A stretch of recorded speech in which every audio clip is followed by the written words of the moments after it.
The S22 Ultra is Samsung's flagship phone from 2022. And with the S23 Ultra coming out, I thought we could take this phone out to the streets of Sydney and see how well it performs, as well as seeing if this can actually replace your DSLR camera. So with that being said, welcome to Killer Entertainment, and this is Into the Lens.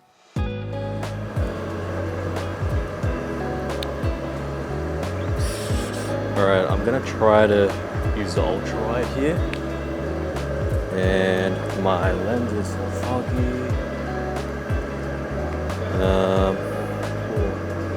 I'm gonna wait for these people because I kind of want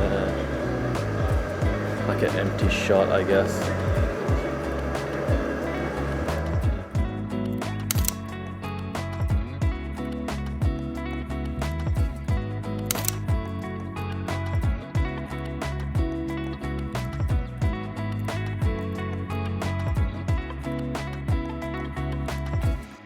There is some escalators down here that I really want to take a photo of. I want to take a photo of it like bird's eye view in a way.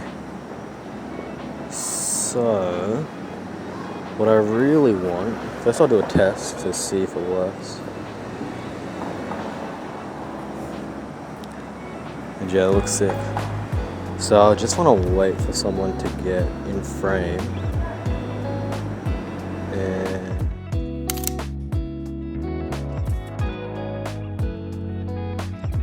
okay, so we're in the next location. At first I wanted to do it straight on, but now I'm thinking I want to do it this side here. I might even get a little bit low. I might try to get this person walking.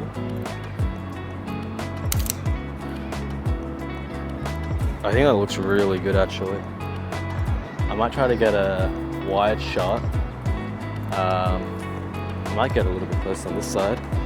Try to use this maybe.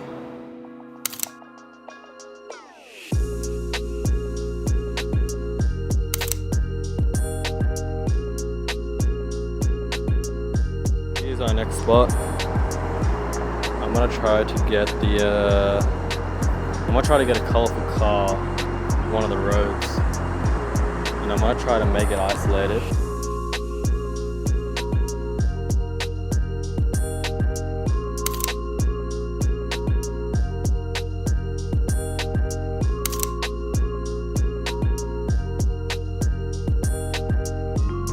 Okay, so right now we are under the Harbour Bridge. The Opera House is over there. I know that one of these things are missing along this line. So I'm gonna try to find that and do shoot straight through it to the Opera House.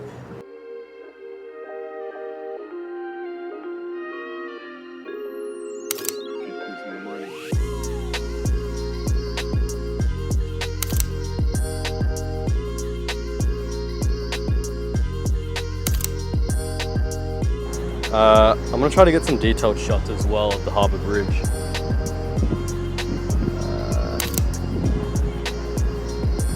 For some reason it's coming up a little bit hazy. Like, you can see the phone is trying to dehaze it. I'm not 100% sure. Alright, so I guess it's no surprise that the phone is bringing out some really good photos. I will say that I've been using the 3X a lot more than the 10X. The 10X just seems way too zoomed in. The 3X, at least for my compositions, the 3X is a lot more useful. Yeah, the 10X is just, like, it's too much at times. Don't get me wrong, I bet you there is some useful scenarios where the 10X can come in handy, and it is great that you at least have the option, but for me and at least for shooting in the street and city, 3X is more than enough. I haven't been shooting on 108 megapixels because I don't plan on doing large prints with any of these photos, so that's really the only reason why you would shoot 108 megapixels is if you're going to do prints. So yeah, I haven't been doing that. I haven't even been shooting in manual mode because realistically, all I need it to do is expose the photos correctly, and computational photography and auto mode on this is just insanely good. Like, I know if I shoot a photo, I just point and shoot, it is gonna come out good. If I go into manual mode, then I just don't need the control, I guess, for this scenario. I bet you there's plenty of scenarios where manual mode comes in handy, like astrophotography, where you want that control and you kind of need that control to get the most out of this. There's a lot of other scenarios where manual mode can come in handy, but for this type of photography, auto is completely fine. I will say that obviously out of phones, they can be overly sharpened and have that digital look. I'm not a fan of that. I'm gonna be editing that out. I'm gonna be making it way more kind of softer, more natural, I guess. But yeah, that's the one thing I'll say is the over sharpened look is just, that needs to go. But it's all right because it's not hard to remove, I guess, out of Lightroom. But yeah, let's just keep taking photos on this and you'll hear my final thoughts at the end of this episode. So yeah, let's keep going. Right now we are on the Harbour Bridge. We're at the lookout point. So I can see like the Opera House and the whole cityscape basically. I'm gonna try to get a really wide shot. I'm gonna use the ultra wide. I'm gonna hold my phone really tight because I don't wanna drop it. I'm gonna put it through the fence and... like it's not that windy. I might do like a 3X and see if I can just get like the cityscape here. That's actually really sick. I could just get like a shot of the Opera House. I really like that cityscape. I might try again. Right now I'm on the 3X because that seems to be the best option and it actually fits everything in perfectly, I would say. I'm shooting in landscape. Wow, that's good.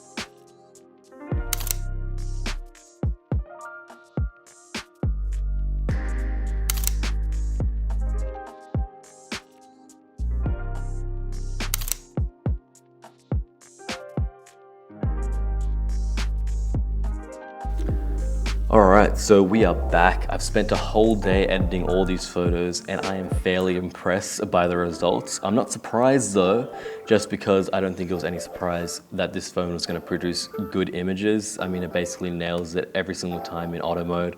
So yeah, that is extremely handy. I did remove all that over sharpness, just like I said I was going to, and I added in grain. That's just a personal preference. I like grain. I think it adds texture to a photo. Let's talk about my favorite photos of the day, which was definitely on the Harbour Bridge. I mean, all those landscapes were insane. The one with the buildings on one side and then you had the beam of the fence and then you could see a little bit of the Harbour Bridge in the corner. That was a great shot, probably one of my favorite shots of that day. And then of course you had the one of the Opera House straight through the hole in the fence. That shot was a killer shot. And then obviously you just had that plain cityscape, which just, I mean, it nailed it. Like you have the green trees in that right corner and then you have that blue water with the blue sky. And then you also have, you know, the golden light from the sunset hitting the buildings. I mean, it's just overall a perfect shot. Yeah, like the camera, like the phone, the phone nailed it. Yeah, and then there was also one more, which was the Opera House. It was the extreme 10x zoom. At first I didn't like this because I thought it was a little bit too zoomed in. I wasn't a fan of it, but it ended up growing on me. And yeah, definitely one of my favorite shots of the day. Now let's talk about, can this phone replace your DSLR or mirrorless camera? I personally think it can, or it can easily be, you know, a secondary camera. I mean, you always have your phone in your pocket, so, you know, if you don't have your camera with you, at least, you know, if you see something that you want to take a photo of, you have a phone that is capable, like more than capable enough to take a shot and you know it's going to turn out good. But yeah, overall, it was a great day, great photos, great phone, awesome. Hit that like button if you did indeed like this episode. Subscribe if you want to see more, and I will see you in the next episode of Into the Lens.